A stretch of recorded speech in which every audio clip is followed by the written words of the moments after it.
Hello friends, आप सबका स्वागत है आपके अपने YouTube channel let's learn geography में। फ्रेंड्स, हम पढ़ रहे हैं इन्वायरमेंटल ज्योग्राफी, जिसकी आज हमारी क्लास नंबर 4 है और आज पढ़ेंगे पिरामिड्स ऑफ इकोलॉजिकल सिस्टम। तो चलिए स्टार्ट करते हैं। देखिए, जो पिरामिड होते हैं उनकी किस तरह से शेप होती है। उनकी शेप इस तरह होती है ना, जैसे आधार होगा वो चौड़ा होगा, फिर ऊपर की ओर हम जाते हैं तो वो संकरा होता जाता है। ठीक है, एक तो इस तरह के पिरामिड होते हैं और एक इस तरह के भी पिरामिड होते हैं कि आधार तो उनका संकीर्ण होगा और ऊपर की ओर शीर्ष की ओर जाएंगे ना तो ये चौड़े होते जाएंगे। ठीक है, ये जैसे वो पेड़ वाला होता है ना पिरामिड, वो होगा इसका एग्जाम्पल। तो जो ये पिरामिड होते हैं इनमें क्या होता है फ्रेंड्स, एनर्जी का प्रवाह होता है। एक लेवल से दूसरे लेवल में एनर्जी प्रवाहित होती रहती है। ठीक है, तब ये पिरामिड हम बनाते हैं इकोलॉजिकल सिस्टम में। तो देखिए, संख्या, भार, ऊर्जा का प्रवाह या ऊर्जा की ह्रास, जो इस तरह के जो पिरामिड बनेंगे ना वो पिरामिड होंगे, उनका आधार तो चौड़ा होगा, शीर्ष उनका पतला होगा, संकीर्ण होगा या थोड़ा कम होगा। ठीक है, जो भी संख्या, भार, ऊर्जा प्रवाह या फिर ऊर्जा ह्रास वाले जो पिरामिड होंगे उनका आधार चौड़ा होगा और शीर्ष जो होगा वो कम होगा फ्रेंड्स। ठीक है, आगे देखिए, सबसे पहले हम पढ़ते हैं ऊर्जा प्रवाह पिरामिड। जो ऊर्जा प्रवाह पिरामिड होता है ना उसमें क्या होता है, आधार चौड़ा और जो शीर्ष है वो संकीर्ण। तो बिल्कुल आधार पे इसमें क्या होता है, उत्पादक होते हैं, यानी कि ग्रीन ट्रीज होते हैं, हरे पौधे होते हैं, उत्पादक होते हैं वो। ठीक है, ये आधार पे होंगे। सबसे पहले होंगे हरे पौधे, फिर हरे पौधों से जो भोजन मिलेगा वो किसको मिलेगा, शाकाहारी हरे पौधों को खाएंगे, फिर एनर्जी मिलेगी शाकाहारी को, फिर शाकाहारी को खाएंगे मांसाहारी, और मांसाहारी जो हैं उनको शाकाहारी से भोजन मिल गया, फिर मांसाहारी को खाएंगे सर्वाहारी, फिर सर्वाहारी को मांसाहारी से भोजन मिल गया। और जब जो ये सर्वाहारी हैं ये नष्ट हो जाएंगे, ये मर जाएंगे, और फिर जो अपघटक है ना, जो बैक्टीरियाज हैं वो अपना भोजन लेंगे किससे, जो सर्वाहारी हैं वो गल सड़ जाएंगे, और जब वो मिट्टी में मिल रहे हैं तो क्या है, वहाँ पे छोटे छोटे बैक्टीरियाज होते हैं, तो वो बैक्टीरियाज हैं वो सर्वाहारी जब गल सड़ जाएगा या फिर जो इनमें से कोई भी है जो मर जाते हैं, उनके ऊपर जो शरीर के ऊपर है जो बैक्टीरियाज लगते हैं जो उनको अपघटित करने का काम करते हैं, वो अपघटक अपनी एनर्जी इनसे लेते हैं। ठीक है फ्रेंड्स, तो इसका जो आधार चौड़ा है इस पिरामिड का, इसका मतलब क्या है, सबसे पहले ये क्या है, हरे पौधे। तो सबसे ज़्यादा संख्या किसकी होगी, हरे पौधे होंगे सबसे अधिक, फिर हरे पौधों के बाद दूसरे नंबर पे होंगे शाकाहारी, फिर उससे थोड़ा कम होंगे मांसाहारी, इनसे थोड़ा कम होंगे सर्वाहारी। इस तरह से ये होते हैं फ्रेंड्स। ठीक है, और एक लेवल से दूसरे लेवल में ये, जैसे हरे पौधों से इसमें, इससे द्वितीयक में, द्वितीयक से तृतीयक, ये उत्पादक नहीं, ये अपघट, ये वो हैं उपभोक्ता हैं। ये उत्पादक तो ये गलती से लिखा गया है, ये उपभोक्ता हैं, प्राथमिक उपभोक्ता, द्वितीयक उपभोक्ता और तृतीयक उपभोक्ता। ठीक है, तो इसमें क्या होता है, जो ये ऊर्जा प्रवाह पिरामिड होता है ना, इसमें जो वो 10% का जो ऊर्जा प्रवाह होता है वो वाला नियम यहाँ पे लागू होता है। और ये जो नियम है 10% वाला, कि एक पोषण स्तर से दूसरे पोषण स्तर में जो ऊर्जा का संचरण होता है, जो ऊर्जा जाती है पहुँचती है, उसका दूसरे को पहले का सिर्फ और सिर्फ 10% ही ऊर्जा मिल पाती है। और ये एक सामान्यीकरण का नियम है और इस नियम को दिया था जीव वैज्ञानिक किंडलमान महोदय ने। तो ये नियम क्या है फ्रेंड्स, देखिए मैंने ये कल भी करवाया था आपको। मान लो जो हरे पौधे हैं उन्होंने 1000 कैलोरी बनाई। ठीक है, हरे पौधों ने बनाई 1000 कैलोरी, तो हरे पौधों ने उसका जो 90% है वो यूज़ कर लिया। तो 90% कितना यूज़ किया, ये देखो इस तरह से हम निकालेंगे। तो ये देखिए कितनी कैलोरी आ गई, 900 कैलोरी हरे पौधों ने यूज़ कर ली है। ठीक है, 10% कितनी है कि जो 10% जो बच गई है वो कितनी बच गई है, 100 कैलोरी बच गई है। और जो उन्होंने 90% यूज़ की हरे पौधों ने, वो कितनी है, 900 कैलोरी यूज़ कर ली।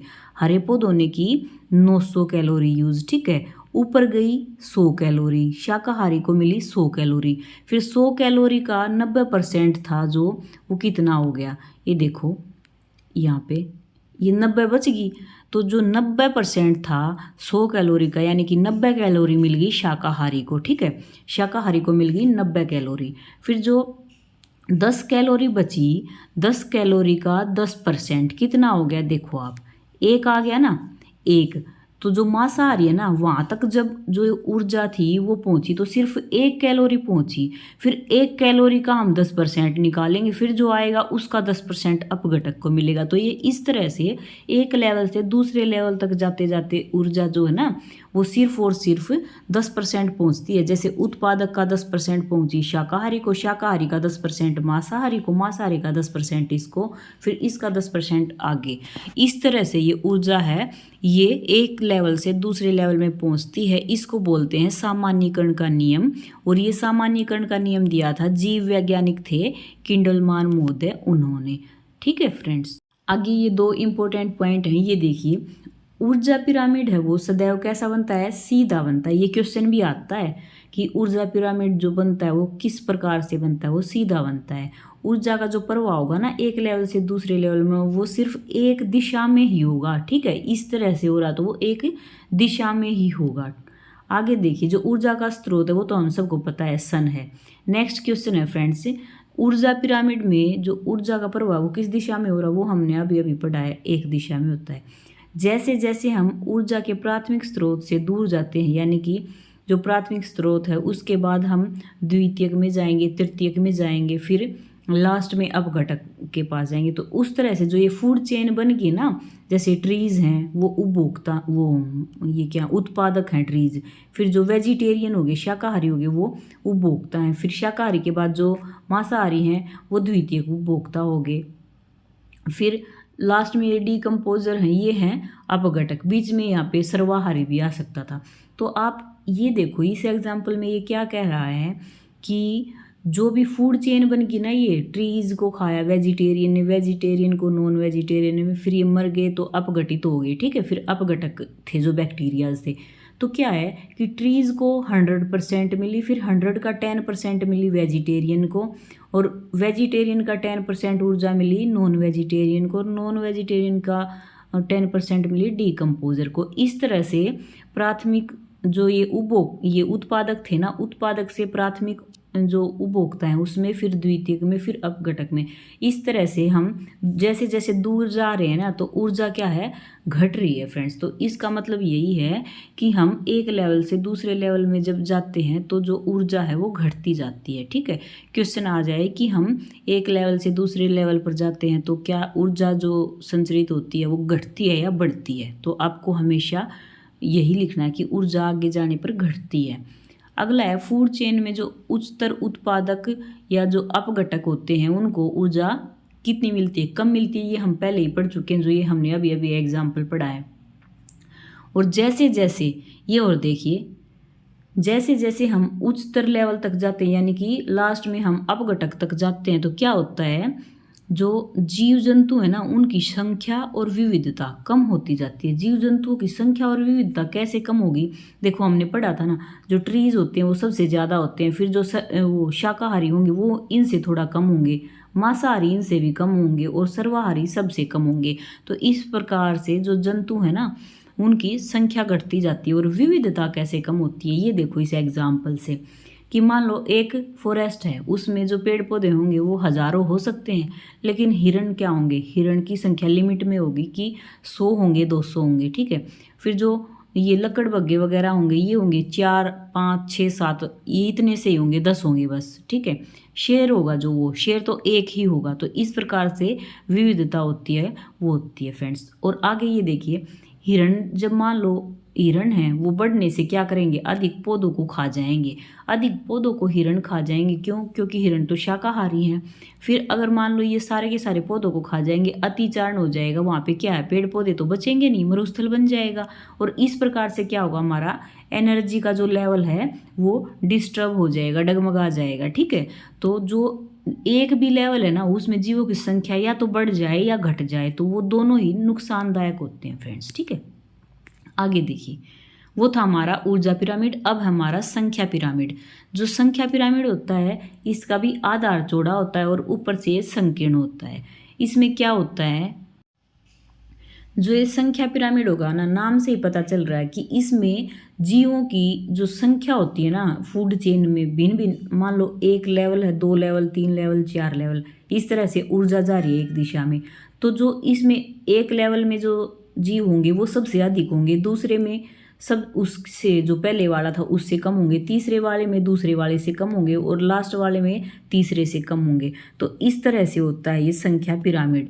देखिए फिर भी हम एक बार पढ़ लेते हैं कि खाद्य श्रृंखला के विभिन्न लेवल पर जीवों की संख्या दर्शाता है। जो ये संख्या पिरामिड होता है ना, ये जो भी फूड चेन होती है उसमें अलग अलग जो लेवल होते हैं, उन लेवल्स पर जो भी जीव होंगे उनका नंबर बताएगा, उनकी संख्या दर्शाएगा। ठीक है। और इसके आधार पर क्या होते हैं, उत्पादक होते हैं, यानी कि हरे पौधे होते हैं। आधार पर सबसे पहले होंगे हरे पौधे, दूसरे नंबर पर क्या होगा, दूसरे नंबर पर होंगे प्राथमिक उपभोक्ता यानी कि शाकाहारी, तीसरे नंबर पर होंगे द्वितीयक उपभोक्ता यानी कि मांसाहारी, और लास्ट में और आगे होंगे फोर्थ नंबर पर ये होंगे तृतीयक उपभोक्ता यानी कि सर्वाहारी। ठीक है।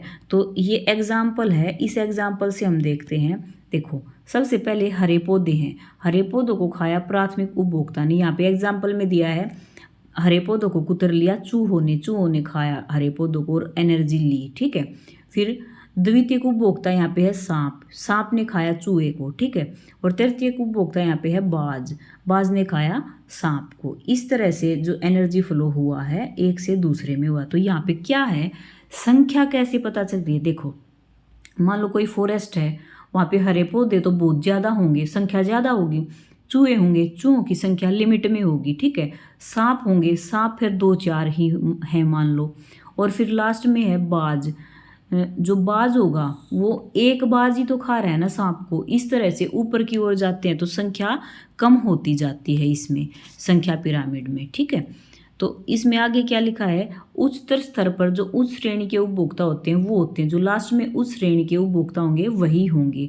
और अगर बाज अधिक होंगे तो यहाँ पे क्या होगा, बाज अधिक होंगे तो सांप अधिक खाएंगे, और सांप अधिक खाएंगे तो फिर क्या है, वही डिस्टरबेंस पैदा हो जाएगा लेवल्स में, पोषण के स्तरों में डिस्टरबेंस हो जाएगा, और जो पूरी की पूरी खाद्य श्रृंखला ना वो बिल्कुल खराब हो जाएगी। ठीक है। इस तरह से जो इकोलॉजिकल सिस्टम है, पारिस्थितिकी तंत्र है, उसका विनाश हो जाएगा अगर संख्या में बढ़ोतरी होगी तो। ये था संख्या पिरामिड।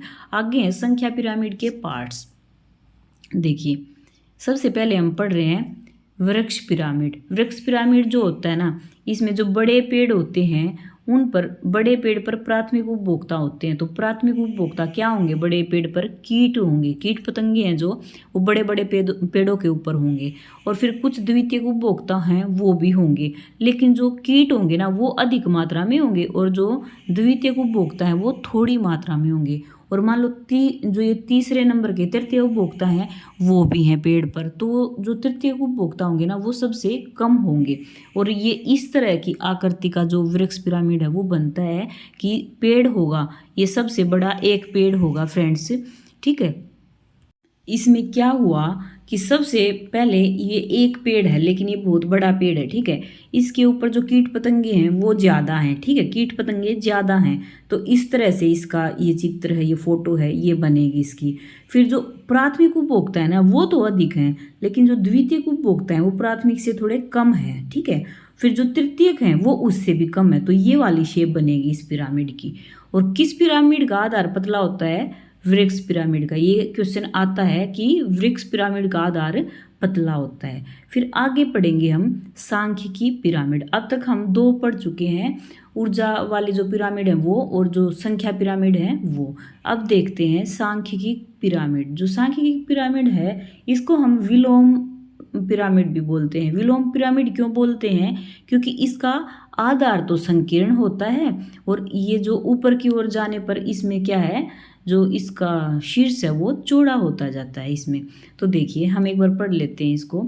इस पिरामिड में एक पौधे पर प्राथमिक उपभोक्ता होते हैं। ये एक पौधा होगा, इसके ऊपर प्राथमिक उपभोक्ता होंगे, जिनसे ज़्यादा मात्रा में जो द्वितीयक उपभोक्ता हैं वो होंगे, जो कि प्राथमिक उपभोक्ता को खा जाएंगे। और ये पिरामिड है, ये तीसरे नंबर का है, और इसको बोलते हैं विलोम पिरामिड। ठीक है। विलोम जो सांख्यिकी पिरामिड होगा ना वो विलोम पिरामिड कहलाएगा। क्यों कहलाएगा, क्योंकि इसमें क्या हो रहा है, सबसे पहले एक ही पेड़ है, ठीक है, पेड़ तो एक है, पेड़ तो एक है, लेकिन पेड़ के ऊपर क्या है, प्राथमिक उपभोक्ता ज़्यादा हैं, लेकिन जो द्वितीयक उपभोक्ता है ना वो प्राथमिक से भी ज़्यादा हैं, ठीक है। तो यहाँ पे क्या है, जो प्राथमिक उपभोक्ता हैं इनको सभी को कौन से खा जाएंगे, द्वितीयक उपभोक्ता हैं वो खा जाएंगे। तो ऊपर से फिर से ये क्या हो जाएगा, ये वाला खत्म हो जाएगा, ये पिरामिड का जो ऊपरी भाग होगा ये, तो इसको क्या बोलेंगे हम, विलोम पिरामिड। और इसका एग्जाम्पल क्या है, देखो एक पेड़ होगा, पेड़ पर बहुत सारे कीट पतंगे होते हैं, और जो कीट पतंगे होते हैं उसके बाद बहुत अधिक संख्या में जो छोटे छोटे जीव होंगे ना वो होते हैं, ठीक है। मान लो इस तरह देख लो कि ये पेड़ है, यहाँ पे पेड़ के बाद जो थोड़े बड़े कीट पतंगे हैं वो हैं, और बड़े कीट पतंगे हैं, उसके बाद यहाँ पे छोटे छोटे जीव हैं।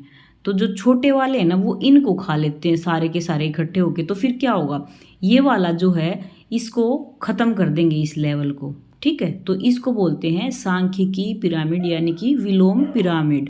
देखिए फ्रेंड्स, जो जीव भार पिरामिड होता है ना, इसमें नाम से पता चल रहा है कि जीवों का जो भार होता है ना वो दर्शाया जाता है पिरामिड में। जो भी श्रृंखला होगी, जो ये फूड चेन होगी, उसमें जो जीव होते हैं ना उनका भार दर्शाया जाता है, उस पिरामिड को कहते हैं जीव भार पिरामिड, ठीक है। ये देखिए, इसमें इकोलॉजिकल सिस्टम में प्राथमिक उत्पादक यानी कि पेड़ पौधे, और प्राथमिक उपभोक्ता और द्वितीयक जो उपभोक्ता होते हैं उन जीवों का भार दर्शाया जाता है, और जो जीव भार पिरामिड होता है वो हमेशा उल्टा बनता है, ठीक है। देखते हैं ये कैसे बनता है। यहाँ पे एग्जाम्पल दिया गया है तालाब का पारिस्थितिकी तंत्र। तो देखिए सबसे पहले यहाँ पे छोटे छोटे जीव होंगे, यानी कि जो छोटे जो ये प्लैंकटन्स वगैरह नहीं होते हैं वो होते हैं, यानी कि ये पेड़ पौधे होते हैं, जो समुद्र में जो छोटे छोटे पेड़ पौधे होते हैं, जो काई वगैरह और ये इस तरह का जो पौधे होते हैं उनको बोलते हैं प्लैंकटन्स। तो फिर क्या है, जो ये प्लैंकटन्स होते हैं इनको खाते हैं शाकाहारी, ठीक है। ये एक प्रकार के पौधे हो गए जो छोटे लिख रखे हैं ना, ये छोटे जीव यहाँ पे हैं, छोटे पौधे, ठीक है। ये छोटे पौधे हैं, इनको खाएंगी शाकाहारी। तो फिर शाकाहारी को खाएंगे मांसाहारी। तो जो ये छोटी छोटी मछलियाँ होती हैं ना ये खाती हैं इन छोटे पेड़ पौधों को, ठीक है। तो यहाँ पे जो छोटे पेड़ पौधे हो गए ये हो गए उपभोक्ता, सॉरी उत्पादक। तो उत्पादक को खा लिया शाकाहारी ने यानी कि छोटी मछली ने, फिर छोटी मछली को खा लिया मांसाहारी ने यानी कि बड़ी मछली ने। तो इसमें भार कैसे हुआ, देखिए जो ये छोटे जीव हैं इनका भार जो होगा वो कम होगा, ठीक है। फिर इनको खाने वाली जो फिश है उसका भार इनसे ज़्यादा होगा, और फिर इन छोटी फिशेस को खाने वाली जो बड़ी फिश हैं उनका भार और भी ज़्यादा होगा। तो ये थोड़ा इस तरह से बनाना, ये इस तरह, फिर इस तरह से आगे ऊपर और ज़्यादा चौड़ा हो गया। तो ये देखिए त्रिभुज की शेप बन गई है, ठीक है। तो जो जीव भार है वो जो फर्स्ट लेवल है उससे सेकंड में बढ़ेगा, सेकंड से थर्ड में बढ़ता जाएगा, इस तरह से है ये एग्जाम्पल था तालाब का पारिस्थितिकी तंत्र। और इसमें क्या एग्जाम्पल दिया गया है कि इसमें जो उत्पादक हैं सबसे पहले, फिर उत्पादक को खाया प्राथमिक उपभोक्ता ने, प्राथमिक उपभोक्ता को खाया द्वितीयक उपभोक्ता ने। तो जो जीव है ना वो एक लेवल से दूसरे लेवल में इन जीवों का भार है वो बढ़ता जा रहा है, हम ऊपर की ओर जा रहे हैं, और ये पिरामिड हमेशा ही उल्टा बनता है, ठीक है। यहाँ पे आगे देखिए, छोटे जीवों का भार कम है, ये हाँ मैंने अभी अभी बताया, छोटे जीवों का भार कम। फिर जो छोटी मछली है वो छोटे जीवों से भारी है, और जो बड़ी मछली है वो इस छोटी मछली से भारी है। तो पिरामिड कैसा बना, पिरामिड बना उल्टा, ठीक है, इस तरह से बना। फ्रेंड्स आगे देखते हैं, ये कुछ क्वेश्चंस हैं ये और देख लीजिए। ये और देखिए, इकोलॉजी है जो वो किन दो शब्दों से मिलके बना है, आइकोस और लोगस, ठीक है। ये दो शब्दों से मिलके बना है, आइकोस और लोगस, और ये यूनानी वर्ड है। आइकोस का मतलब क्या है, निवास करने वाले या रहने वाले, और लोगस का है अध्ययन करना, यानी कि किसी क्षेत्र में जो भी जीव रह रहे हैं उनका अध्ययन करना ही क्या है, इकोलॉजी है। सर्वप्रथम इकोलॉजी शब्द दिया था 1935 में A.G. टांसले महोदय ने, ठीक है। अगला है अपघटक में, जो हम किसको शामिल करते हैं, अपघटक में शामिल करते हैं इनको, बैक्टीरियाज को। फिर स्वपोषित में क्या आता है, स्वपोषित या फिर ये उत्पादक कौन से होते हैं, ये होते हैं घास और ट्रीज होते हैं। फिर है पारिस्थितिकी तंत्र में जो उपभोक्ता हैं उनमें किसको शामिल करते हैं? उपभोक्ता में स्वपोषित से जो भोजन प्राप्त करते हैं ना, जो उत्पादक हैं उनसे जो भोजन प्राप्त करते हैं वो कहलाते हैं उपभोक्ता, यानी कि शाकाहारी। फिर है जमीन पर अगर मान लो शाकाहारी, मांसाहारी और सर्वाहारी हैं, वो कब नहीं बचेंगे? यानी कि ये तीनों के तीनों हैं, शाकाहारी, मांसाहारी और सर्वाहारी, ये हमारे अर्थ पर कब खत्म हो जाएंगे? ये कैसे खत्म हो सकते हैं? जब ये फूड चेन है, मान लो यहाँ पे हैं ट्रीज, ठीक है, ट्रीज को खाया जो शाकाहारी थे उन्होंने, शाकाहारी को खाया मांसाहारी ने, मांसाहारी को खाया सर्वाहारी ने। अगर हम ट्रीज को ही हटा दें तो फिर ये खत्म हो जाएंगे, शाकाहारी नहीं होंगे तो फिर मांसाहारी खत्म हो जाएंगे, मांसाहारी नहीं होंगे तो सर्वाहारी, यानी कि पूरी की पूरी फूड चेन है वो बिल्कुल डिस्ट्रॉय हो गई है। तो क्या इसका आंसर होगा कि हम अगर पेड़ पौधों को हटा देना तो ये तीनों के तीनों शाकाहारी, मांसाहारी और सर्वाहारी तीनों ही खत्म हो जाएंगे। आगे है फ्रेंड्स, गिद्ध क्यों समाप्त हो गए? हाँ, ये बहुत आता है ये क्वेश्चन भी। देखिए, गिद्ध क्यों खत्म हो गए हमारी अर्थ पर से? क्योंकि जो गिद्ध है ना, उनको रसायन बनाने के लिए जो रसायन इकट्ठे हो जाते हैं ना, जो रसायन इकट्ठे हो गए हमारी अर्थ पर, हम बहुत सारा ये केमिकल यूज़ कर रहे हैं, तो क्या होगा फिर? जो गिद्ध हैं उनके कारण उनके शरीर पर बुरा प्रभाव पड़ा और उनमें बीमारियां आ गई, जिसकी वजह से वो गिद्ध खत्म हो गए। एक तो ये कारण है। दूसरा है, गाय के शरीर की बीमारी को ठीक करने के लिए गिद्ध जो होते हैं उनसे कुछ यूज़ किया जाता है, उनको मार के और मेडिसिन बनाएंगे, वो हम गाय को देंगे। तो इस प्रकार से जो रसायन हैं उनका भी गलत प्रभाव पड़ा, और वैसे भी हम जो बीमारियां ठीक कर रहे हैं ये पशुओं की, उसके लिए जो गिद्ध को मार रहे हैं उसकी वजह से भी गिद्ध खत्म हो गए हैं। तो ये कारण है दो, रसायन और जो बीमारी के लिए गिद्धों का मारा जाना, तो जिसकी वजह से गिद्ध हैं वो समाप्त से ही हो चुके हैं। और जो ये मेडिसिन बन रही है ना ये गाय के लिए, ये अब इसके ऊपर बैन लगा दिया गया है, अब हम ये मेडिसिन नहीं बना सकते हैं। एक बार हम अब रिवाइज कर लेते हैं। सबसे पहले पढ़ा हमने जो पिरामिड है ना, वो जो संख्या, भार, ऊर्जा प्रवाह या ऊर्जा का ह्रास, जो ये पिरामिड बनेगा उसका आधार चौड़ा होगा और शीर्ष कम होगा। ऊर्जा प्रवाह है उसमें सबसे पहले हरे पौधे आएंगे इस पिरामिड में, फिर दूसरे नंबर पे आएंगे शाकाहारी, तीसरे पे मांसाहारी और फोर्थ नंबर पे आएंगे सर्वाहारी और लास्ट में आएंगे अपघटक। और यहाँ पे हमने पढ़ा था कि एक लेवल से दूसरे लेवल में सिर्फ और सिर्फ 10% एनर्जी ही जा पाती है, और ये नियम है सामान्यीकरण का नियम, किंडलमान महोदय ने दिया। और जो ऊर्जा पिरामिड है इसमें क्या है, जो ऊर्जा होगी वो एक दिशा में ही प्रवाहित होगी और ये पिरामिड हमेशा सीधा बनेगा। ठीक है फ्रेंड्स। फिर हमने पढ़ा कि जो एक जो लेवल है पोषण का, उससे दूसरे लेवल में एनर्जी कितनी पहुंचती है, वो 10% पहुंचती है, और लास्ट में जब अपघटक तक पहुंचती है तो बिल्कुल ही कम हो जाती है। फिर हमने पढ़ा कि सबसे उच्च स्तर पर उत्पादक जो होंगे वो कौन होंगे, सबसे कम ऊर्जा किसको मिलती है, अपघटक को मिलती है। और लास्ट में क्या होता है, जैसे जैसे हम उच्चतर स्तर की ओर जाते हैं ना, एक लेवल से और लास्ट वाले तक जाते हैं, तो जंतुओं की संख्या भी कम हो जाती है और विविधता भी कम हो जाती है फ्रेंड्स। फिर दूसरा है संख्या पिरामिड। संख्या पिरामिड का भी आधार चौड़ा होगा और शीर्ष नुकीला होगा। इसमें क्या होता है कि जो आधार पर तो सबसे अधिक होंगे, यानी कि जो उत्पादक होंगे वो सबसे अधिक होंगे। फिर दूसरे नंबर पे आएंगे प्राथमिक उपभोक्ता, वो उत्पादक से कम होंगे। तीसरे नंबर पे जो द्वितीयक उपभोक्ता होंगे वो प्राथमिक उपभोक्ता से कम होंगे, और जो तृतीयक होंगे ना वो द्वितीयक से कम होंगे। इस प्रकार से ऊपर की ओर जाने पर इनकी संख्या कम होती जाती है।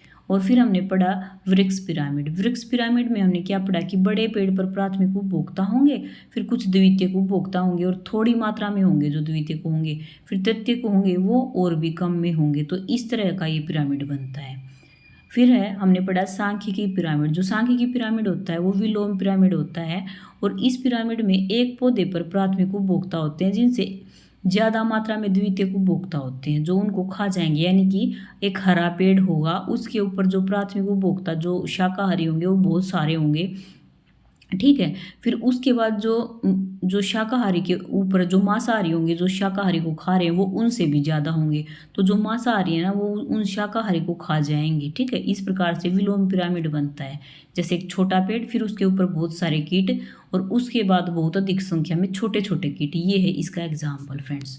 आगे है जीव भार पिरामिड, इसमें है ना एक पिरामिड से दूसरे पिरामिड में जाने पर जो जीवों का भार है वो बढ़ता जाता है। इसमें हमने एग्जाम्पल दिया था पारिस्थितिकी तंत्र था जो तालाब का, जिसमें सबसे पहले छोटे छोटे जो प्लैंकटन्स होते हैं वो होते हैं, उनको शाकाहारी खाते हैं, शाकाहारी को मांसाहारी खाते हैं।